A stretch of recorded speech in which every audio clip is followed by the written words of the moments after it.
was holding me here, along with something else that I couldn't quite put my finger on. After my usual 10-minute walk, I passed the steel beam with the dot and entered the westbound platform at 80th and Hudson. The station was populated with only a scattering of other commuters who, like me, had come early to avoid the morning rush. As I looked in the direction from which the train would soon appear, I noticed an unusual movement off to the right in the periphery of my vision. The dark figure of a man who did not fit the appearance of a typical commuter.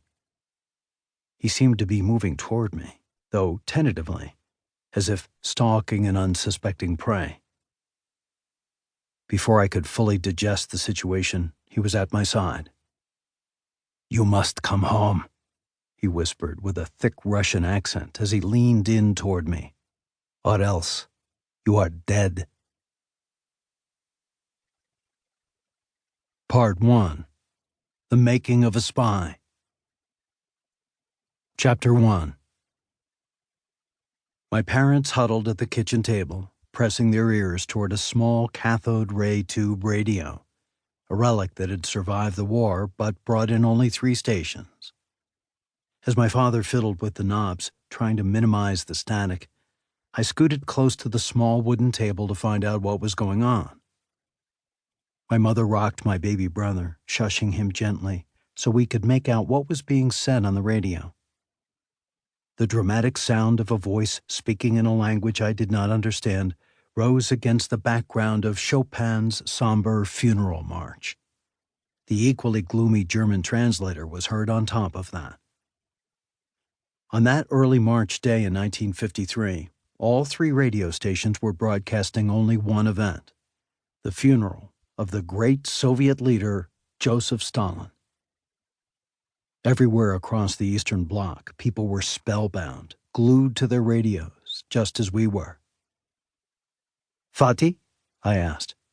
"Who was this man, Stalin? Why is he dead? What is the Soviet Union?" My father tried his best to explain the situation in terms that my 4-year-old mind could grasp. Comrade Stalin was a great revolutionary. He was the leader of the Soviet Union, a huge country that defeated Hitler. Under his leadership, we were going to build a country where everyone could be happy. Today, we are saying goodbye to one of the greatest men in history. "So is everything going to be okay?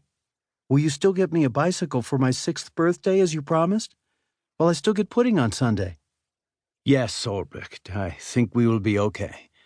It might be a bit harder without Stalin, and there are some things you cannot understand until you're a bit older. This was his way of telling me that further questions would not be welcomed. Discovering my roots and heritage came to me in increments over the years. Some remembered, some overheard, and some retold when I was old enough to ask. Most of the early pieces came in conversation with my mother. What I know for certain is that I was born in a dreadful place at an unfortunate time, 4 years after Adolf Hitler's suicide effectively ended World War II in Europe. While the Americans, British, and French were busy rebuilding the Western-occupied zones in Germany, life in Soviet-controlled East Germany became a daily struggle for survival. The devastation from the war was only made worse by the Soviets' removal of valuable assets that had survived the Allies' aerial bombardment, including entire factories and a large part of the country's infrastructure.